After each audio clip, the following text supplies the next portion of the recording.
Hello everyone. In this question, it is asked that if the sum of the first three terms of an infinite GP series is 70 and if the extreme terms are multiplied by 4 and the middle term is multiplied by 5, the resulting terms now form an AP. We are to find the sum of the infinite GP series. Okay, so let us consider the three terms as let the first three terms of infinite GP series be,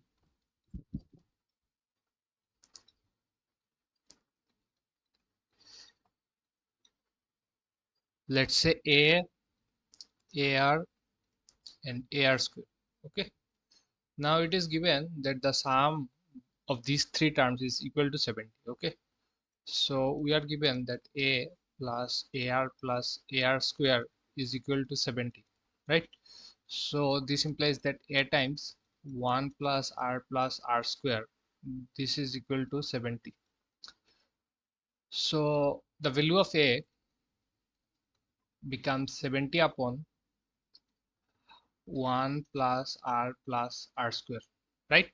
Okay, now let us look at the second condition. The second condition is that if the extreme terms are multiplied by 4, that is, extreme terms are A and AR square. Okay, so if these, the first extreme term is A, okay, it is multiplied by 4, the middle term is multiplied by 5. Okay, so this AR becomes 5AR, and the other extreme term is AR square, 4AR square. These three form an AP. Okay, so this implies 2 times the middle term 5AR will be equal to the sum of the extreme terms, right? If ABC are in AP, then 2B equal to A plus C, right? So this 2 times the middle term will be equal to sum of the extreme terms, that is 4A plus 4AR square, right? So we can take this A common out here. Okay, so this becomes 2A times 5R is equal to 4A times 1 plus R square. Okay, and we are cancelling both this here since A is not equal to 0. Okay, this is because if A is equal to 0, these three terms, each of them becomes equal to 0, right? So these don't form a GP series because 0 upon 0 is undefined. Okay, so we are given that A is non-zero, so we are cancelling both sides, A on both sides. So this becomes 5R equal to 2 plus 2R square, right? There is a 2 in the right hand side, so 2 plus 2R square. So this now changes to 2R square minus 5R plus 2 equal to 0. So this can be factorized as 4R minus R, minus 4R minus R, right?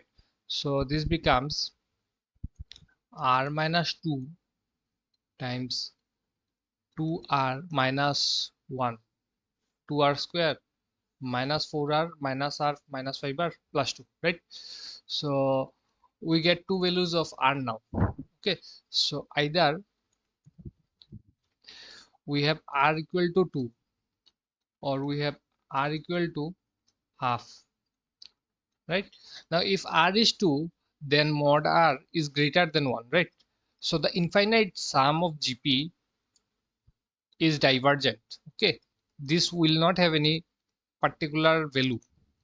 Okay, in order for a infinite sum to have a value, the sum has to be convergent, right? So the condition for infinite GP series to be convergent and have a value is to have the value of the absolute value of the common ratio to be less than 1, right? So this is satisfied in this case. If R is equal to half, mod R is less than 1, right? So the sum will have a value in this second case. Okay, so let us find the value of A here. Now A is 70 upon 1 plus R square will be half square, that is 1 upon 4, right? So this now becomes 70 upon This is 3 upon 2, 3 upon 2 plus 1 upon 4. This becomes, if I take LCM here, 4 plus 2 plus 1. So this becomes 7 upon 4. Okay. So this implies A is equal to, this 7 and 70 will cancel each other 10 times and 4 goes to the numerator. So this becomes 40, right? So the terms are 40 AR, that is 40 multiplied by half, will be 20, and AR square, that is 40 multiplied by 1 by 4, that is 10. Okay, these are the first three terms of the GP. Now we are required to find the sum of the infinite GP series. Okay, so S infinity is given by A upon 1 minus R, right? Where R is mod R is less than 1. Okay, so value of A is 40 and value of R is half. Okay, so this becomes 40 upon 1 minus half is half again. So this is equal to 80, right? So this is the required final answer. Okay, this was a very easy question. Okay, all you have to do is just look carefully for this AP part here. Okay, you have to multiply the extreme terms and middle terms accordingly, and you have to divide both sides by A, as A is non-zero here. Okay, the rest is very easy, and you have to look for this value of common ratio whose absolute value is less than 1. Okay, otherwise the sum won't have any value. The sum will be divergent. Okay, you need a convergent GP series for the infinite case. So this is the required answer. Okay, if there is any doubt, you can highlight in the comments also. Okay, thank you.